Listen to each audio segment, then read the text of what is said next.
ಪದ್ಮ, ಕುಡಿತಿದ್ದಾನೆ ಅಂತ ಜಗಳ ಮಾಡೋ ನಿನಗೆ ಎಣ್ಣೆ ಅಂಗಡಿ ಹತ್ರ ಗಂಡಸರು ಎಷ್ಟು ಕಷ್ಟ ಪಡ್ತಾರೆ ಅಂತ ಅರ್ಥ ಆಗತ್ತೆ ಕಣೆ. ಎಷ್ಟು ಜನ ತಮ್ಮ ಕಷ್ಟನ ಎಣ್ಣೆಲಿ ಬೆರೆಸ್ಕೊಂಡು ಮರ್ತೋಗ್ತಿದ್ದಾರೋ ಅದೆಲ್ಲ ನಿಂಗೆ ಅರ್ಥ ಆಗುತ್ತೆ ಕಣೆ. ನನ್ ಕೈಲಾಗಲ್ಲಪ್ಪ, ಚಿಚಿ. ಅತ್ತೆ ಪ್ಲೀಸ್ ಅತ್ತೆ. ಭಾವನವ್ರ ಹತ್ರ ಈಗಲೇ ಮಾತಾಡ್ಬೇಕನ್ಸ್ತಿದೆ. ಭಾವನವ್ರೆ, ಬೇಡ ಬೇಡ ಬೇಡ ಅತ್ತೆ ಪ್ಲೀಸ್. ಹಾಗಾದ್ರೆ ನನ್ನ ಎಣ್ಣೆ ಪ್ಲೀಸ್ ಅತ್ತೆ. ತರ್ತೀನಿ. ನೋಡು ಪದ್ಮ, ಬರೀ ಈ ಹೊತ್ತಿಗೆ ಮಾತ್ರ ಅಲ್ಲ, ಈ ಮೈ ಮೇಲಿರೋ ಗಾಯ ಎಲ್ಲ ಕಮ್ಮಿ ಆಗೋವರೆಗೂ ಪ್ರತಿದಿನ ಈ ಡ್ಯೂಟಿ ನಿಂದೇನೆ. ದಿನಾನ ನಾನ್ ತರಲ್ಲ. ಅಮ್ಮ, ಅಬ್ಬಾ, ತರಲ್ವಾ? ತರಲ್ಲ. ನಿಜವಾಗ್ಲೂ ತರಲ್ವಾ? ತರಲ್ಲ. ಓಕೆ ಭಾವನವ್ರೆ, ಬಂದು ಬಿಡ್ತಾನೆ. ಏನೇ ನೀನ್ ಕೇಳಿಲ್ಲ ಅಂದ್ರೆ ಅವ್ರಿಗಾದ್ರೂ ಕೇಳಿಸ್ಬೇಕಲ್ವೇನೆ? ಅತ್ತೆ ಪ್ಲೀಸ್. ನನ್ ಕರ್ಮ. ರಾಜಾರಾಮ್ ತಂಗಿಗೆ ಕೊನೆಗೆ ಎಂಥ ಗತಿ ಬಂತು ನೋಡೆ. ಇದೆಲ್ಲ ನಿನ್ನಿಂದಾನೆ, ನಿನಗೆ ಅರ್ಥನೇ ಆಗ್ತಿಲ್ಲ. ಚಿಚಿ. ಪದ್ಮ ಪದ್ಮ ಪದ್ಮ, ಒಬ್ಬ ಹೊಡೆದನು ಹೊಡೆದ್ರು, ಒಂದು ವಾರದವರೆಗೂ ಮಂಚದ ಮೇಲಿಂದ ಕದಲ್ದೇನೆ ಎಣ್ಣೆ ಹೊಡಿ ಅದೃಷ್ಟನು ಕೊಟ್ಬಿಟ್ರು. ಅಮ್ಮ,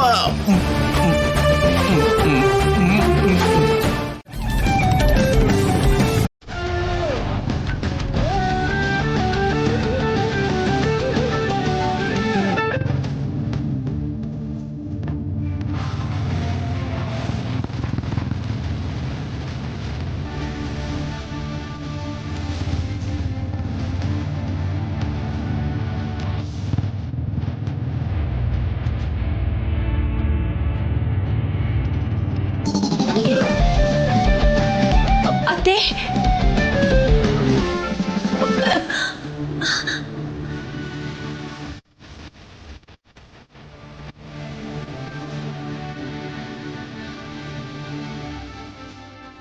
ರಾಜಿ, ಗಾಡಿನ ತುಂಬಾ ಚೆನ್ನಾಗಿ ಓಡಿಸ್ತೀಯಮ್ಮ. ಥ್ಯಾಂಕ್ ಯು ಅಪ್ಪ. ರಾಜಿ, ನೀನ್ ಗಾಡಿ ಕಲ್ತೆ ಅಂದ ಮಾತ್ರಕ್ಕೆ ನಿಮ್ಮ ಅಪ್ಪನ ಹಿಂದೆ ಕೂರಿಸ್ಕೊಂಡ್ ಬರೋದೇನೆ?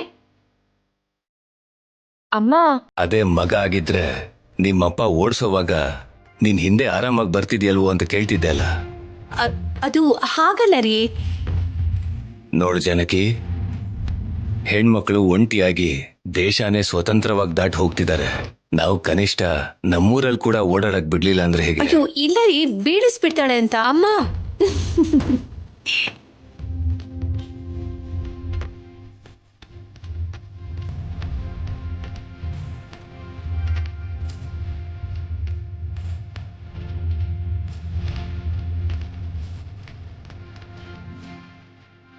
ಬಿದ್ರೆ ನನಗೆ ಗಾಯ ಆಗತ್ತೆ, ಇವಳಿಗೆ ಅನುಭವ ಸಿಗುತ್ತೆ.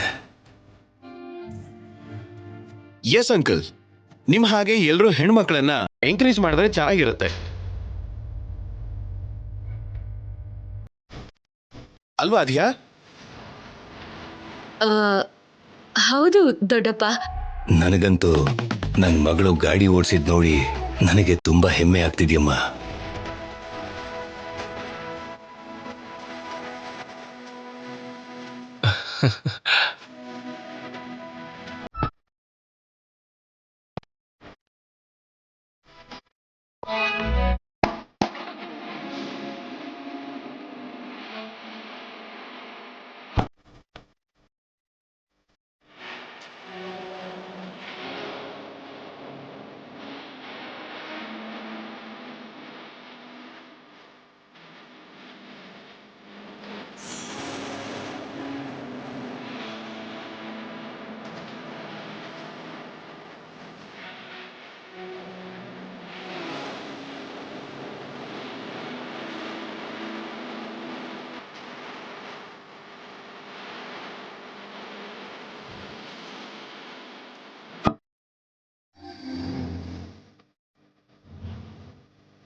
ಅಪ್ಪ ಇವಾಗ ಓಡಿಸ್ಲಾ?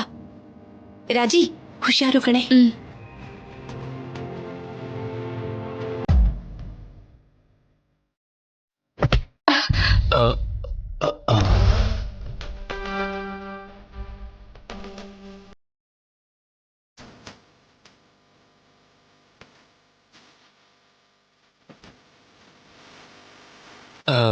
ಗಾಡಿ ಚೆನ್ನಾಗಿದೆ ಅಲ್ವಾ?